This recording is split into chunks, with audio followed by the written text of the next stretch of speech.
I heard the scream, cries. It was heart-wrenching. And I said to my husband, "Do you hear that?" And he said, "Yeah, what is it?"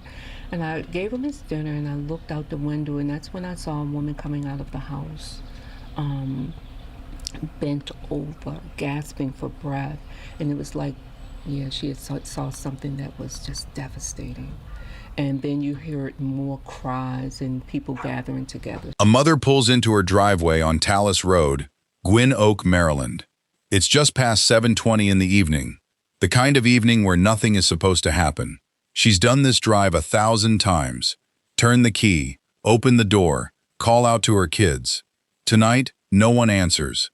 She steps inside, and in the next 60 seconds, her life splits into a before and an after that will never touch each other again.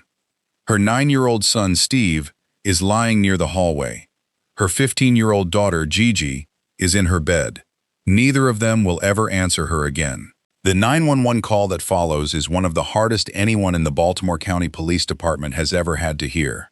Officers arrived to find 2 children, a boy who hadn't even started high school yet, and a girl who was just weeks into her summer break, both shot inside the one place they were supposed to be safest. There's no broken window, no forced door, no sign that a stranger came in from the outside, which means, somewhere in this investigation, there's a far more disturbing question waiting. Not who broke in, but who was already let in. This is the story of what happened on Tallis Road, and of how detectives, working almost entirely from silence, would end up unraveling a secret that Gigi Myrie had been keeping, one that would cost her, and her little brother, everything. Before we go further back, if you're new here, welcome to the channel. We cover the cases that don't always make national headlines, but deserve to be understood in full. If that's the kind of story you're looking for, consider subscribing, because there's a lot more to this one than a headline can hold. Now, let's rewind 2 months. To understand what happened on Tallis Road, you have to understand who Gigi Myrie was before any of this started. She was 15, a student at Western High School in Baltimore City, one of the oldest all-girls public schools in the country. By all accounts, she was an ordinary teenager living an ordinary life. School, friends, a phone full of group chats, a little brother who probably annoyed her the way little brothers do. Steve Allen was 9. Young enough that summer break meant something different to him than it did to his sister. Less about freedom, more about long, unstructured days at home. The kind of days where a 9-year-old is underfoot, in the way, present. He wasn't part of whatever was unfolding in his sister's life. He was just a kid in the wrong room at the wrong time. Neighbors on Tallis Road described the family as unremarkable in the best possible way, the kind of household nobody had a bad word for. Just days before the shooting, on the 4th of July, people on the block remember seeing the family outside, celebrating. Normal, happy, no sign of anything wrong. But something had already started, weeks, maybe months, before that holiday. Somewhere in the ordinary noise of a 15-year-old's phone, Gigi had begun talking to a boy. His name was Keith. Keith Maurice James Jr. He was 16, a student at a different high school across the city. However it started, a mutual friend, social media, a group chat, it stayed exactly where most teenage relationships live at first. Online. Messages back and forth. No one at Western High School talking about him. No family introduction. Just 2 teenagers, a screen, and whatever was being said between them. By the time July arrived, that online relationship had reportedly grown into something else. Something that would later be described, in charging documents, as increasingly controlling. According to those documents, James allegedly threatened Gigi, telling her that if she was ever with another boy, he would kill her. Not once, in passing. This was a claim serious enough that Gigi reportedly told a friend about it herself, after the fact, in a text message. She wasn't hiding what she was feeling.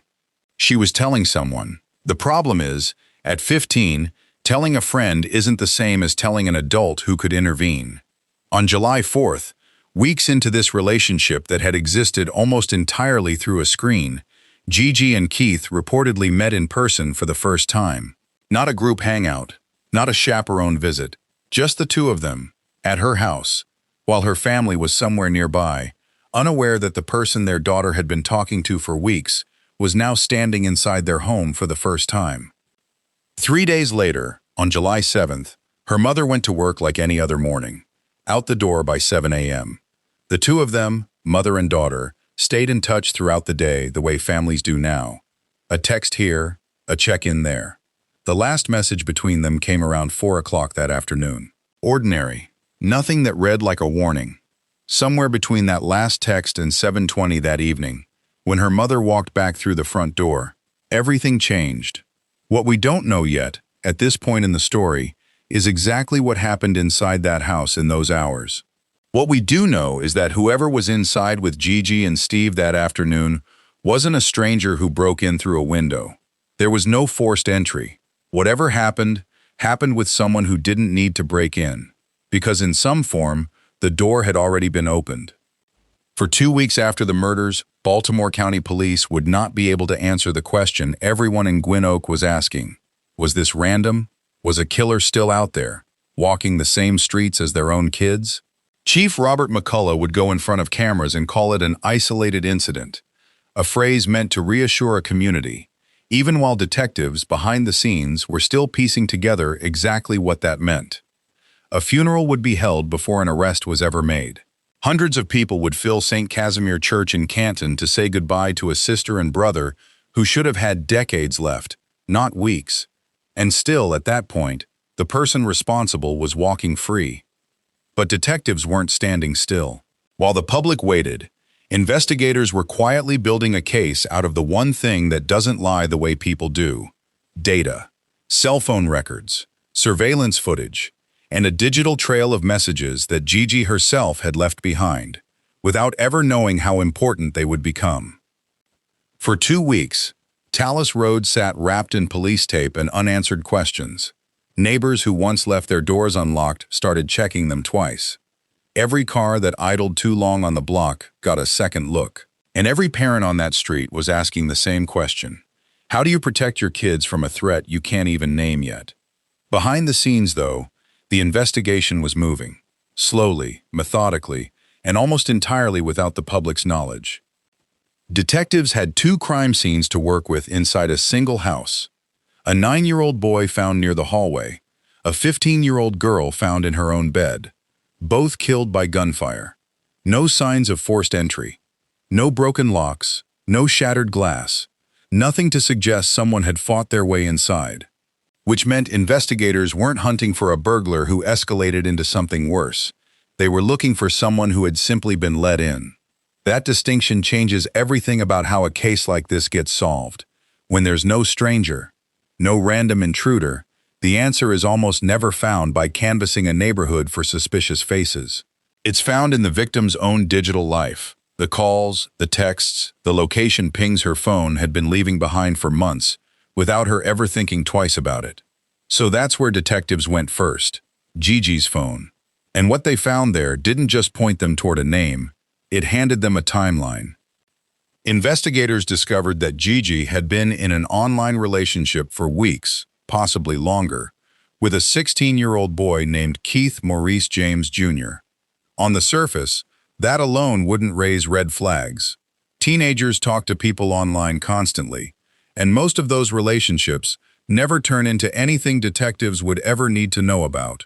But this one was different. Buried in Gigi's messages, investigators found something Gigi had never told her mother, never told a teacher, never told anyone who could have stepped in: a threat. According to charging documents, James had allegedly told her that if she was ever with another boy, he would kill her. Not a stray comment, not an exaggeration typed out in anger and forgotten. A specific, direct threat, one serious enough that Gigi mentioned it, in her own words, to a friend. That single piece of evidence reframed the entire case. This wasn't a mystery about a stranger in the dark. It was starting to look like a warning sign nobody caught in time. From there, detectives moved to build out the rest of the picture, and 2 more pieces fell into place almost immediately. The first was cell phone data, which allegedly placed James in the area of the Talus Road home around the time of the shooting. The second was surveillance footage from cameras in the neighborhood, which reportedly captured him near the property that same night. On their own, either piece might be circumstantial. Together, they created two independent trails leading to the same conclusion. Investigators brought James in for an interview. And here's where the story takes a turn that true crime cases don't always give you. A direct denial, on record. James told detectives he hadn't met up with Gigi the night she was killed. He said he wasn't there. But the evidence detectives had gathered told a different story than the one he was telling them. The cell data, the footage, the messages. Investigators believed all of it pointed to one person. And on July 22nd, more than 2 weeks after two children were found dead inside their own home, Baltimore County Police announced an arrest. Keith Maurice James Jr. was taken into custody in West Baltimore and charged as an adult with 2 counts of first-degree murder. The next day, James appeared inside a Baltimore County courtroom by video, wearing an orange jumpsuit, saying almost nothing as his attorney waived his bail review. Then came a request that might have surprised anyone who assumed a 16-year-old would automatically be treated like a child by the courts.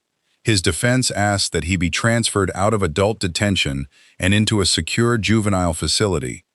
The state pushed back, and the judge agreed with them, denying the request, citing both the severity of the allegations against James and safety concerns for the other juveniles who would have been held alongside him. It was a small moment in a courtroom, but it said something larger. The legal system was not going to treat this case, or this 16-year-old, lightly. In the weeks that followed, the case would only grow heavier. A grand jury indicted James, adding 3 separate weapons-related charges on top of the 2 counts of murder, meaning the case would now move forward in Baltimore County Circuit Court, no longer District Court, a signal that this was headed toward a full trial. And still, underneath the charges and the court dates and the legal maneuvering, one question lingered over everything. What actually happened inside that house, between a mother's last text at 4 in the afternoon and her discovery, 3 hours later, that both of her children were gone? By the time detectives had finished piecing together Gigi's final weeks, they weren't just building a case. They were reconstructing a relationship that had turned dangerous long before anyone outside of it ever knew to be afraid. The picture that emerged wasn't one of a random act of violence. It was the picture of a 15-year-old girl who had, in her own quiet way, been trying to tell someone. The threat James allegedly made, that he would kill her if she was ever with someone else, wasn't a secret Gigi carried entirely alone. She'd put it into words, to a friend, in writing. It existed. It was real. And it sat there, in a text thread, until it was far too late for anyone to act on it. What makes this part of the story so difficult isn't just what allegedly happened to Gigi. It's what happened to her brother in the process. Steve Allen was 9 years old. He wasn't part of the relationship, the arguments, the threats, or whatever unfolded in the hours before the shooting. By every account investigators have laid out, he was simply home, in the place a 9-year-old is supposed to be safest, on an ordinary summer afternoon. When Baltimore County Police spoke about his death, they used a phrase that has stayed with this case ever since: an innocent bystander. 2 words that carry an enormous weight, because they confirm what everyone following this case already feared, that Steve's death wasn't about Steve at all. He simply happened to be there. That distinction matters, because it reframes the entire tragedy. This wasn't 2 victims chosen for the same reason. It was one relationship that turned violent, and one little boy, who had absolutely nothing to do with it, caught in the same house, on the same afternoon. As the investigation moved from arrest to indictment, more of the timeline came into focus. James himself, in his interview with detectives, said that he and Gigi had been talking for a couple of months before July 7th. Longer, even, than some of the earliest reporting suggested. What began as messages on a screen had, by the 4th of July, become something in person, and by July 7th, it had become something fatal. The evidence against him, as prosecutors have laid it out, doesn't rest on a single thread. It's cell phone data placing him near the home, surveillance footage placing him in the neighborhood that night, messages showing a pattern of alleged threats in the weeks before, and an interview in which he denied being there at all, a denial investigators say the evidence directly contradicts. A grand jury has since indicted James on 2 counts of first-degree murder, along with 3 weapons-related charges, sending the case to Baltimore County Circuit Court.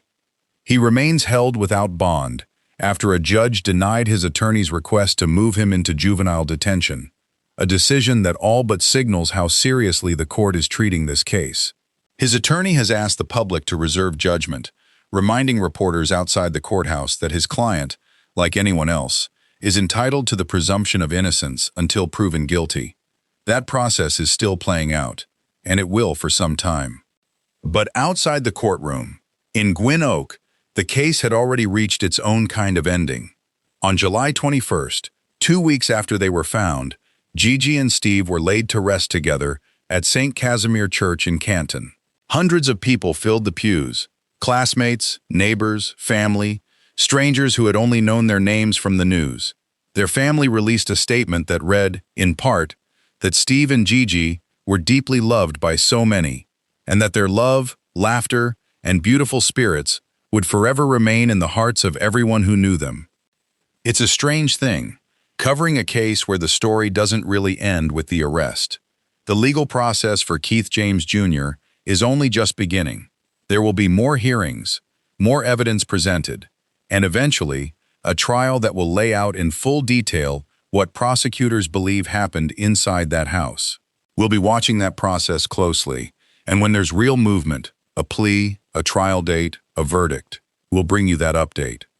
But the part of this story that doesn't wait for a courtroom is the part about 2 kids on a quiet street who should still be here. A 15-year-old who was just trying to navigate something no teenager should have to navigate alone, and a 9-year-old who never had anything to do with any of it and never got the chance to grow up.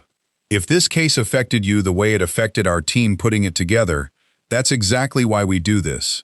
We tell these stories because the families deserve to be remembered as more than a headline, and because sometimes telling a story fully is the only justice a case like this gets in the meantime. If you want to be here when we follow up on this one, subscribe and drop a comment below with your thoughts. We read every one.